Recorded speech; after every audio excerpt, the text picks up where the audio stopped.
Okay, Bruchim Haba and welcome everyone. We have a special presentation now. Before we start, I want to bring to your attention, look what the next upcoming Sefer is. Check this out. No.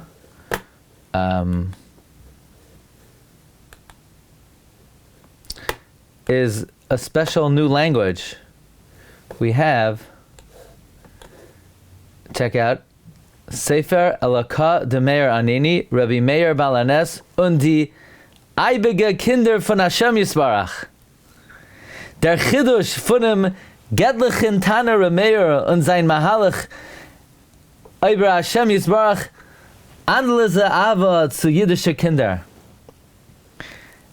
But you see, there's something missing on the cover. What's missing is the one who's going to dedicate it. So right over here, we could write your name. That's available for you. Because when was the last time you had your name on a Yiddish Sefer? You know, that would be really nice. So, and this Sefer, there's a bracha from the Skvar Rebbe. Okay? Actually, so if anybody wants to help dedicate the Sefer, it's available.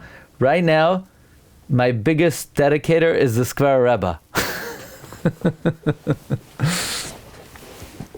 But that's up and coming. Now, I want to share with you something very interesting on the Parsha. On Wednesday, we mentioned that Esav had an interesting diet. Esav would drink his mother's blood. When Esav was in utero, he drank his mother's blood because we know the blood turns into milk. And he was trying to take away Yaakov Avinu's milk. And the reason why he wasn't worried about himself is you need milk for teeth, but Esav already was born with teeth, so he didn't need the milk. But that's why Yaakov needed a wet nurse. Now, today we're going to analyze Esav's spit. You know, I should have warned you before, but this is not for a general audience. But if you think you could handle this, then you might be very interested in, the Medrash tells us, let me see if I could put it up on the screen. Should be able to see it. The Medrash says that Reish Lakish said that when his father, when Yitzchak tells Esav that, what? You're Esav? So who was the first guy? Yaakov came and he stole the bracha. So the pasuk says, Esav starts saying, Hachi kara shema Yaakov. Says Reish Lakish, Esav began, you know, he started collecting the mucus in his throat as if he was going to spit. And he said, Hachi, Hachi. You know, he became a little Middle Eastern for a moment. And Vayakveni ze pa'amayim. So the question is, why is it necessary for Chazal to describe the ear, nose, and throat activities of Esav at the time? Of what relevance is it? So we have a rare perush from Rabbi Yisrael Salanter.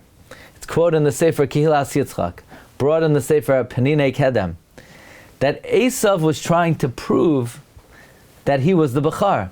There's a very interesting Gemara, Baba Basar Kuf Chavav Amar Beis, about a guy who wanted to show people that he had a Bechar. So he told them, here, go to my Bechar, look at his spit. The Gemara says something fascinating. The spit of a Bechar is a remedy for the eyes. It's a Gemara. That's what the Gemara says. So says Rabbi Yisrael Salanter, what Chazal are getting at is the reason why Esav was priming to spit, is he wanted to prove to his father that I am the real Bechar over here. I would add that he was going to tell Yitzchak, look, I know you can't see anything, but if you just take my spit and maybe use it as a eye elixir, maybe it will help you. But this was all Esav's attempt to verify his status as the firstborn.